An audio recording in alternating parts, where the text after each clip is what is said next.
kami po ang pangatlong pangkat. Ang aming sitwasyon ay nag-organisa mga kabataan ng clean-up drive sa tabing ilog ng Manila.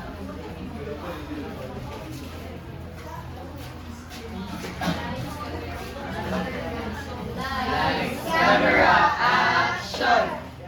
Umaga na sa barangay. Sa tabi ng ilog, ang tubig ay dumadaloy, ngunit marumi. Basura sa paligid, amoy na nakakadistorbo. May tatlong kabataan na naglalakad, papalapit. May daladalang sako na naglalaman ng mga basura. Grabe, ang bako, ang dumi. Pero kung hindi tayo ang kilos, sino pa? Hindi pwede baratin na lang ganito. Grabe, ang bigat. Pero isa lang natin para naman ito sa ating barangay. Hindi lang ito simple paglilinis. Ito ay responsibilidad. Pagpunin natin bilang ginagawa. Tama! Ang tunay na malasakit ay hindi lang sa salita. Nakikita ito sa pawis at nakikita rin ito sa gawa. Ang katahimikan ng ilog ay biglang naputol. Isang residente na puno ng galit ay papalapit, tila may tinatagong tumaga. Ay nako! Ano ba yan? Yung mga kabataan, alam ko yung mga ginagawa niyo. Nagtatapon kayo ng basura dito para may pang-project at may pang-pera na naman kayo. Po, hindi po kami ang nagtatapon. Kami ang naglilinis. Nagbintangan mo ba kami? Oo! Mas mabuti kung alamin ang totoo. Hindi chismis ang solusyon. Kung may ebidensya din kayo, ipakita nyo. Hindi tama yung mimita lang kayo. Mga manloloko! Chismosa!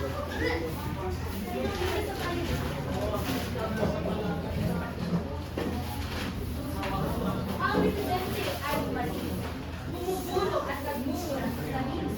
Ang kabataan ay nakulutan ng pigil. Damang-dama ang bigat ng mali. Gabi na, tahimik ang paligid. Ang ilog ay tila natuturo. Ngunit may tunog ng plastic na tinatapon. Ang kabataan ay paligid na pumapasok at namangha sa nakita.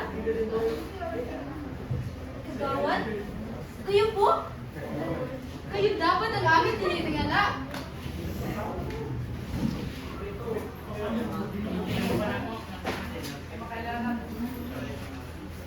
Kapag ang medyo nagkakabalik, mas marami ang malalaman. Ano? Hindi maaari. Kagawad, ikaw talaga yung nagtapon ng basura kagabi? Oo, mali ako. Hindi ko alam na may makakapansin.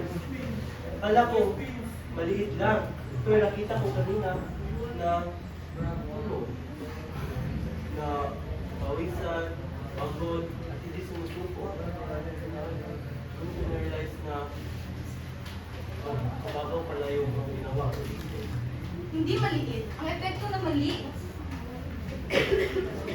Bilang isa na buwan, hindi ang lahat. Ang tunay na responsibilidad ay hindi pagkakataon, kundi pagkakagusto ng pagkakabalik. Handa ka bang managot? Hindi lang sa salita, kundi pati sa gawa? Oo, handa akong tumulong. Hindi bilang isang opisyal, hindi bilang mamamayan. Muli, sikat ang araw. Ang ilog ay mas maliwanag. Bahagyang malinis. Maraming residente ang dumating. May kasamang pag-asa. Okay, halina kayo. Hatiin natin ang grupo. Ako sa gitna.